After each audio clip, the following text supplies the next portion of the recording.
На пороге стоит. Что стучит у вас тут? Король жезлов. Да. Карта прирожденного лидера, предпринимателя. Также здесь можете вы войти в архетип короля жезлов. Это ясное видение цели. Куда идти и зачем. Да, здесь. Ну, здесь может быть вполне переписка с королем жезловым, да.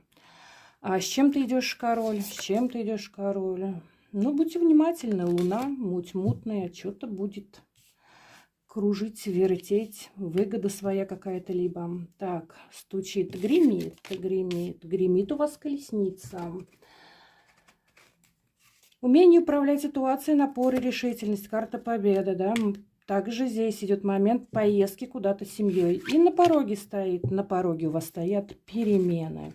Кармический аркан. К чему ведут перемены? К началу. Чему-то новому, прекрасному, интересному и яркому. Кому актуально знакомство?